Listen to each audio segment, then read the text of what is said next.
Ailede artık yepyeni bir dönem başlıyor. Hülya'nın saltanatı sona erdi. Devin sahneye çıktı ancak yeni bölümde öyle bir karakter diziye dahil olacak ki artık soykanların yönetimi onun elinde olacak.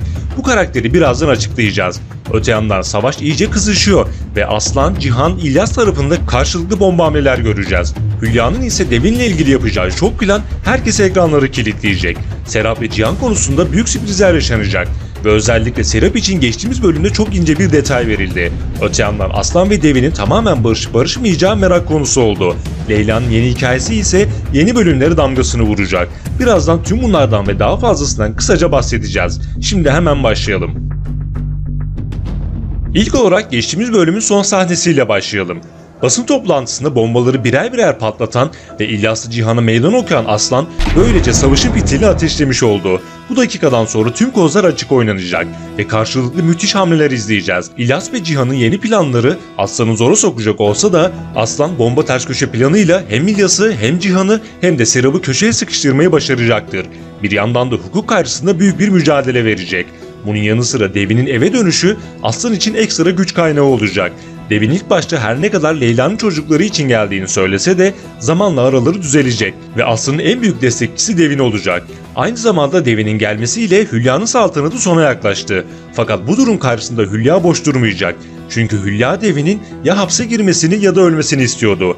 Devin hapse girmekten kurtuldu. Böylece Hülya için geriye tek bir seçenek kalıyor. O da Devin'in ölmesi. İşte tam da bu konuda Hülya'dan İbo'nun da desteğiyle şok edici bir plan gelebilir. Devin ise Aslan'la yaptığı anlaşma karşılığında Leyla'nın çocuklarına sahip çıkacak. Yani Devin belki hiçbir zaman anne olamayacak ama Leyla'nın çocuklarına bakarak büyük bir annelik sınavı verecek. Ayrıca olaylar iyice büyürken sahneye bomba bir karakter çıkarak ipleri eline alacak. Şimdi gelelim bu konuya. Önceki videomuzda diziye yeni katılacak karakterlerden bahsetmiştik. Bu karakterler arasında en kritik karakterimiz hiç şüphesiz Nedret Hala olacak. Yeni bölümde Nedret Hala ve oğlu Bedri'nin gelişini göreceğiz. Üstelik Nedret Hala diziye öyle bir giriş yapacak ki başta Hülya olmak üzere herkes şaşkına dönecek. Hatta bir ihtimal Aslan'ın isteğiyle soykanların yönetimini Nedret Hala'nın üstlenmesi beklenecek. Böylece yeni bir döneme geçiş yapılacak. Kısacası sürprizlerle dolu müthiş sahneler bizleri bekliyor olacak. Öte yandan bir başka sürpriz hikaye de Leyla'nın hikayesi olacak. Artık Leyla'yı daha fazla izleyeceğiz ve özellikle hapiste yaşayacağı olaylar herkes ekranları kilitleyecek. Leyla hapisten elbette kurtulacak fakat bu süreç biraz uzayacak. Hem Aslan hem de Cihan Leyla'yı çıkarmak için ellerinden geleni yapacaklar.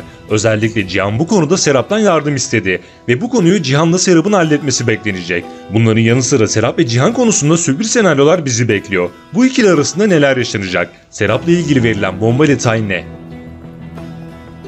Cihan ve Serap'ın partner olacağını zaten söylemiştik. Daha ilk dakikadan bunun sinyalleri verildi ve iki karakter de birbirlerinden hoşlanmaya başladı. İkisinin de en büyük ortak tarafı hem sevilmemeleri, sevgiden yoksun büyümeleri hem de baba konusu. Serap geçmişte yaşadığı şok edici olaylardan sonra İlyas'a karşı aslında büyük bir kin besliyor. Bu konuyla ilgili geçtiğimiz bölümde ince bir spoiler verildi. İlyas'ın annesi kahve falında bir ihanet gördüğünü söyledi ve tam o sırada sahneye Serap çıktı. Muhtemelen ilerleyen bölümlerde Serap'tan İlyas'a karşı bomba bir ihanet hamlesi gelecek. Üstelik bunu Cihan'la birlikte yapmaları beklenecek.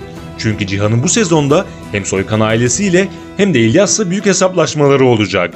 Ayrıca yeni bölümlerde Serap'ın geçmişiyle ilgili daha fazla sahne göreceğiz ve bu karakterin hikayesi giderek açılacak.